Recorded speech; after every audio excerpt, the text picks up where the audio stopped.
Recording in progress. Assalamualaikum warahmatullahi wabarakatuh. Saya Pediansyah Parasambian Suarso dengan NIM J500-210-152 akan mempresentasikan tugas refrat histologi saya, yaitu sistem digestifus. Baik, di sini kita langsung saja ke preparat yang pertama, yaitu glandula tiroidea. Yang mana pada glandula tiroidea ini terdapat folikel dengan kuboid, kemudian terdapat epitel selapis kuboid, lalu sel folikuler, lalu ada sel parafolikuler. Jadi fungsi daripada folikuler berfungsi sebagai sekresi dan dilapisi oleh epitel selapis kuboid. Kemudian fungsi dari sel parafolikuler itu sebagai sintesis dan sekresi hormon kalsitonin. Berikutnya ada satu lobulus berisi beberapa folikuler atau folikel. Antar lobulus terdapat jaringan ikat interlobular, dan yang terakhir pada koloid terdapat simpanan sekret hormon tiroid. Ini pada sediaan ini saya ulangi. Jadi pada nomor 1 ini kita bisa melihat sendiri, pada nomor 1 ini terdapat folikel dengan dilapisi kuboid, lalu dengan kuboid maksud saya. Kemudian nomor 2 itu ada epitel selapis kuboid, lalu untuk nomor 3 itu ada sel folikuler, dan nomor 4 kita bisa tahu ada sel parafolikuler. Lanjut kita ke kelenjar pituitari atau kepada sediaan nomor 2, yaitu kelenjar pituitari sendiri. Pada kelenjar pituitari ya, itu di situ pada nomor 1 ini terdapat sel kromofil, yang mana sel kromofil ini menyerap warna, dan terdapat sel asidofil, sel basofil. Pada sel asidofil itu terdapat sel alfa, sedangkan pada sel basofil tersebut ada sel beta. Kemudian pada nomor 2 ini ada ini tadi yang sudah saya sebutkan, ada sel asidofil sendiri yang tadi menghasilkan sel beta, kemudian ada sel basofil, kemudian ada sel kromofil. Lalu berikutnya kita kesediaan yang selanjutnya, yaitu ada insula pankreatika. Pada insula pankreatika ini pada nomor 1 ini terdapat pulau Langerhans atau acinus pars endokrin.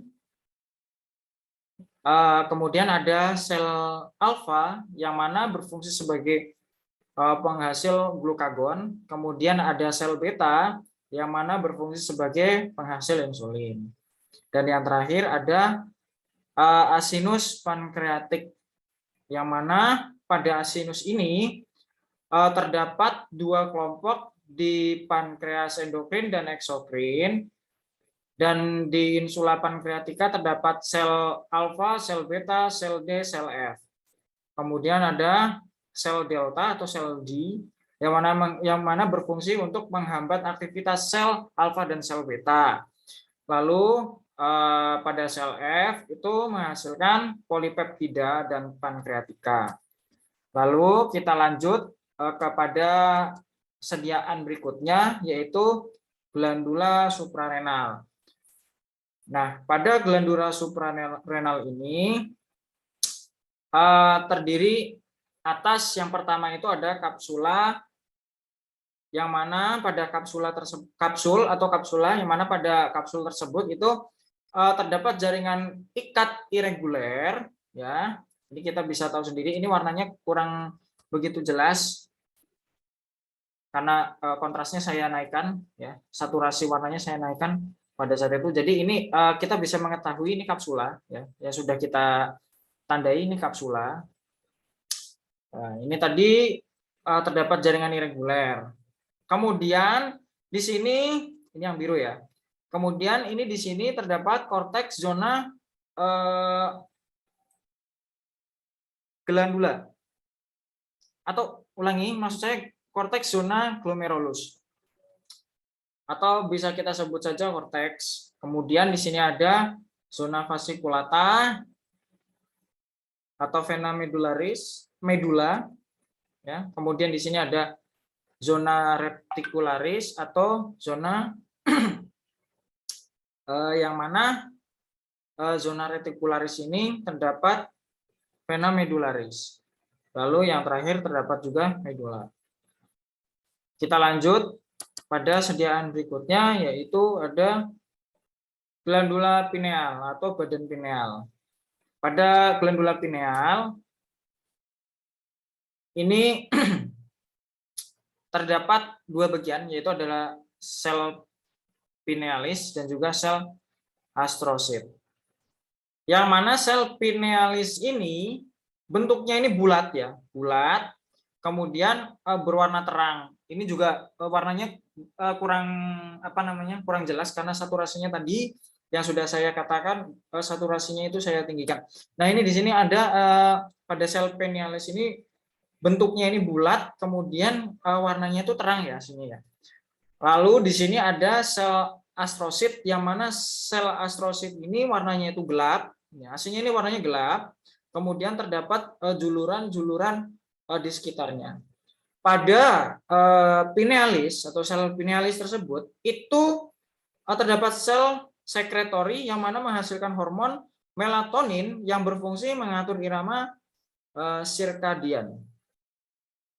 Kemudian pada sel astrosit, yang mana di sini terdapat neuroglia yang berfungsi sebagai penyokong sel saraf. Dan yang terakhir terdapat struktur kas corpora arenacea yang mana berfungsi sebagai mengakumulasi garam mineral.